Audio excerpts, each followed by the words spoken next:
For today's cup of coffee, I'm going to go back and actually discuss this Netflix series that it's called Encounters. I actually did watch that last night, and it's a four-part docu-series, is what they're saying. And the one article from Daily Mail that I had used in brief that one day that I was going to discuss it, and things went sideways, said that it was produced by Steven Spielberg, but on the media page for Netflix, it says that it was directed by a man named Jan Motzkin for Generation Hustle. I have no idea what that is. An executive produced by Amblin Television and Emmy Award-winning Boardwalk Pictures and Vice Studios. And it is a four-part series, and they're not that lengthy.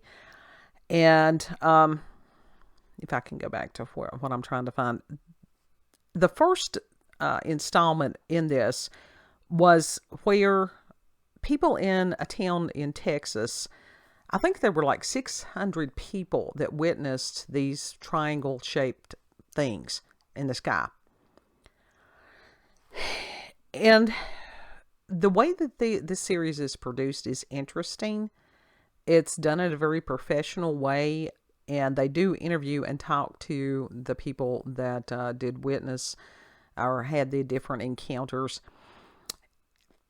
It has some interesting questions. The first one, like I said, was about Texas.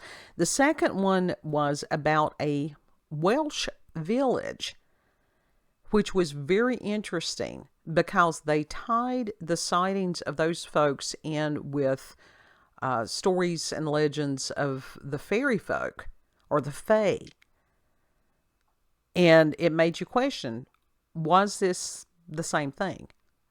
And it's that now we call them aliens, whereas those who came before, when they witnessed and experienced different beings, had different names for them.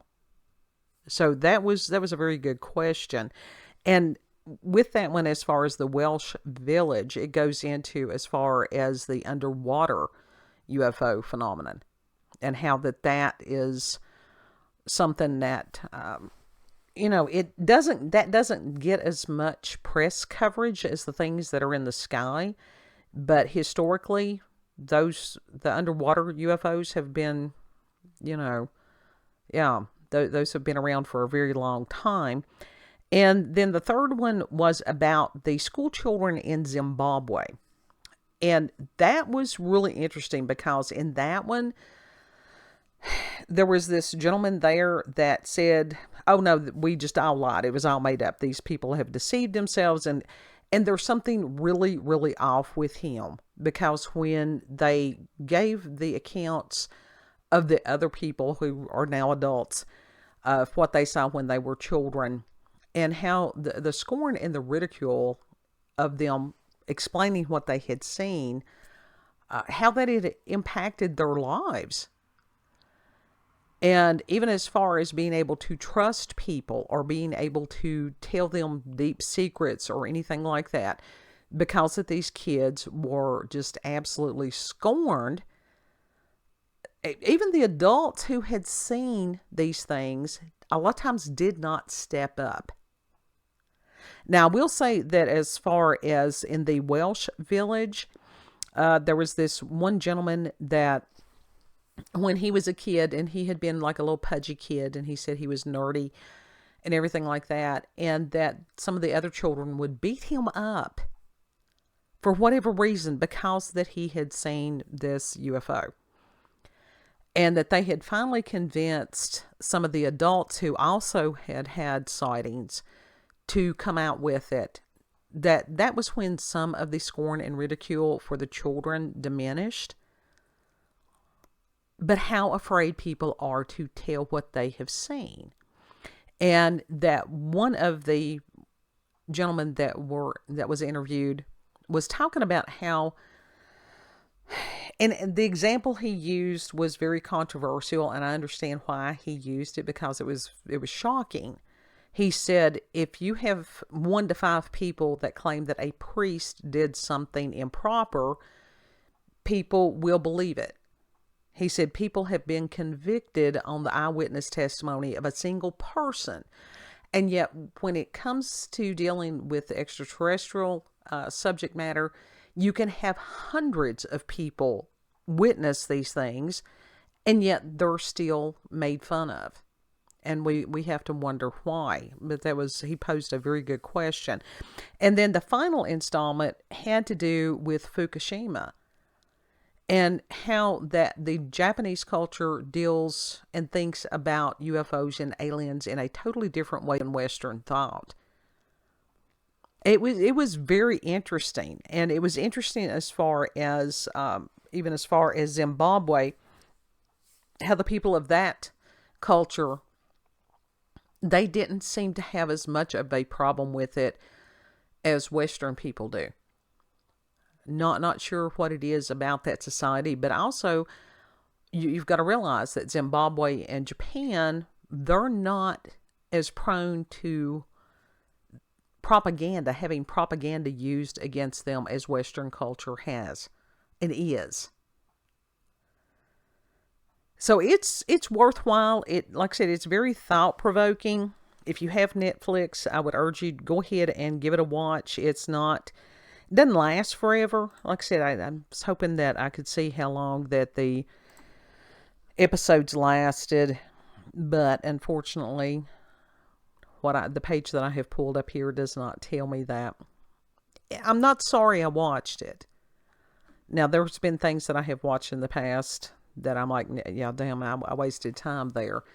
But this one is good. Like I said, it's very thought-provoking. Not sure exactly why that the director would feature so heavily the naysayer of the Zimbabwe children. And dude, you know, he may be an upstanding individual, but when you watch him on camera, there's something a little shifty.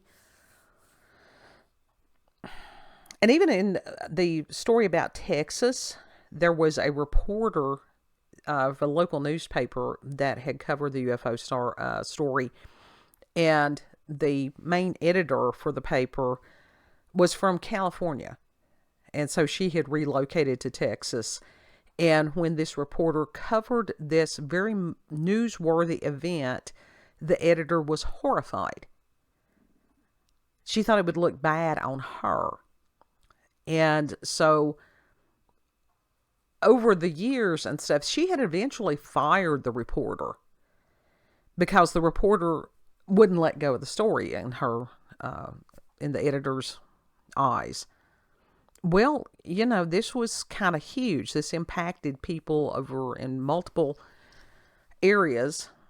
The MUFON people that had gone there, they were expecting a handful of people to show up, and hundreds had shown up to give their accounts. There were so many people there at the time that a lot of them just left because of the vast amount of people.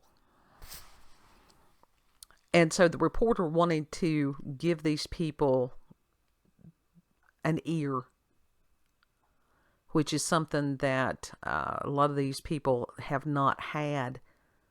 That fear of being called crazy or being stigmatized or, you know, becoming an outcast in society. That's a very powerful tool that the forces of darkness uses against people on a daily basis on many things.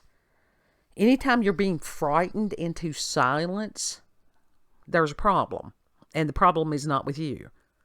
It's with the people who are trying to control your ability to communicate your experience, your ideas, your thoughts. That's the whole thing about humans having the ability to speak. It's a matter of teaching people to be discerning and to think well about what they've heard, whether they want to accept that, whether they believe that, whether it resonates as truth or not. And it's hard when you have something like this where to date there is no solid evidence.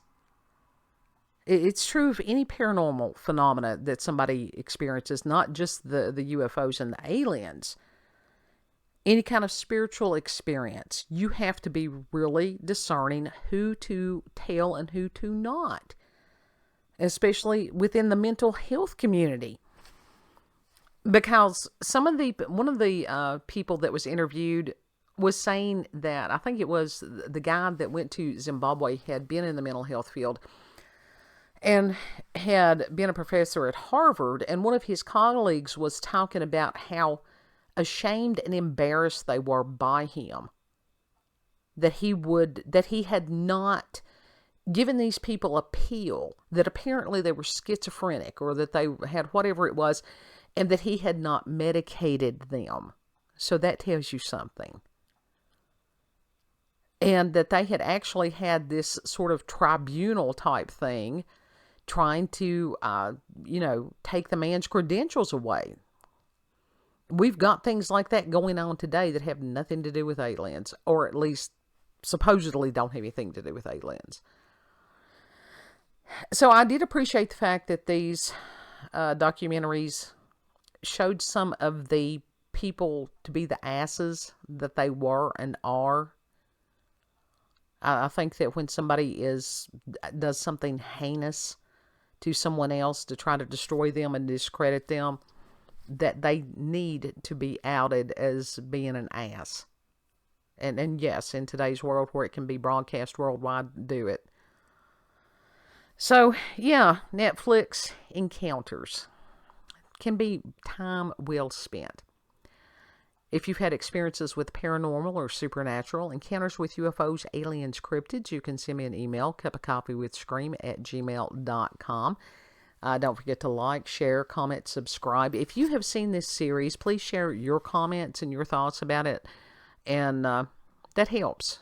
It's like while we have the ability to communicate with each other and gain insight and knowledge and learn from each other, let's do that. Know that you're very loved. And Lord willing, we'll see you on the next cut. Bye.